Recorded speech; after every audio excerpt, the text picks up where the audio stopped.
Dear friends, Jio trends తెలుగుకు స్వాగతం.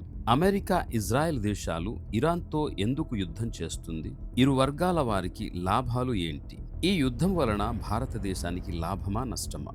Dear friends, Jio trends Telugu మన ఛానల్ను మీరు సబ్స్క్రైబ్ చేయండి, సపోర్ట్ చేయండి, బెల్ ఐకాన్ ప్రెస్ చేయండి, లైక్ చేయండి, నలుగురికి షేర్ చేసి మన ఛానల్ను సపోర్ట్ చేయాల్సిందిగా హృదయపూర్వకంగా కోరుతూ ఉన్నాను. ప్రస్తుతం మన టాపిక్ ఇజ్రాయెల్, అమెరికా ఈ రెండు దేశాలు ఇరాన్తో ఎందుకు యుద్ధం చేస్తా ఉంది?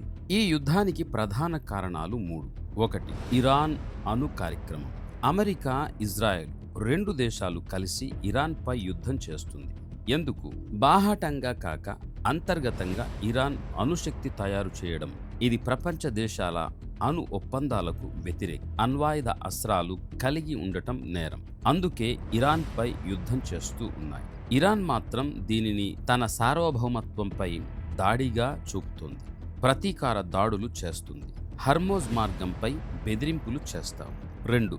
ఇజ్రాయెల్ భద్రత.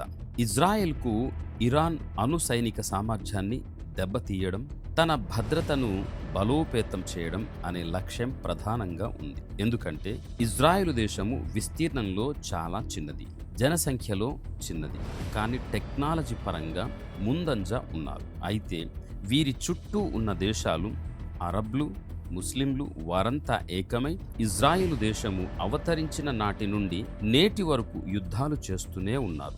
సాధారణ యుద్ధాలు నయం, కానీ ఇరాన్ అణుబాంబులు కలిగి ఉన్న నేపథ్యమందున దాన్ని నిలువరించే పనిలో ఇరాన్తో ఈ రెండు దేశాలు కలిసి యుద్ధం చేస్తూ ఉన్నాయి. 3. అమెరికా. మధ్యప్రాచ్యంలో ప్రభావం కోసం పోటీ. అమెరికా ఎప్పుడు ప్రపంచ దేశాలకు పెద్ద అన్నగా ఉండాలి అన్న ప్రధానమైన లక్ష్యంతో ఇజ్రాయెలు దేశానికి మద్దతుగా అమెరికా యుద్ధం చేస్తుంది. మధ్యప్రాచ్యంలో తన ప్రభావం కొనసాగించడం, ఇరాన్పై ఒత్తిడి పెంచడం వంటి వ్యూహాత్మక లాభాలు బహుశా ఉండవచ్చు. ఈ యుద్ధంలో ఎవరికి బాగా లాభం అని అనుకున్నట్లయితే ఈ తరహా యుద్ధంలో నిజమైన లాభం చాలా పరిమితమే. రాజకీయంగా కొంత ప్రయోజనం ఉండవచ్చు, కానీ మానవ ఆర్థిక నష్టం మాత్రం పెద్దదిగా ఉంటుంది. మనం చూస్తా ఉన్నాం. భారత్కు ఈ యుద్ధం మొత్తానికి నష్టమనే చెప్పాలి. కారణం ముడి చమురు, LNG షిప్పింగ్, గల్ఫ్ లో ఉన్న కోట్లాది భారతీయుల రిమిటన్లు చాలా కీలకమైనటువంటి అంశాలు ఇవి. భారత ఆయిల్ దిగుమతుల్లో దాదాపు సగం హర్మోజ్ మార్గం మీద ఆధారపడి ఉంటుంది. ఆ మార్గం అడ్డంకి అయ్యింది. ఇంధన ధరలు పెరుగుతూ ఉన్నాయి. చమురు ధరలు పెరిగితే భారత్లో ద్రవ్యోల్బణం, రవాణా ఖర్చులు, కంపెనీల ఉత్పత్తి ఖర్చులు పెరుగుతాయి. సామాన్యుడి జీవన విధానం అస్తవ్యస్తం అవుతుంది.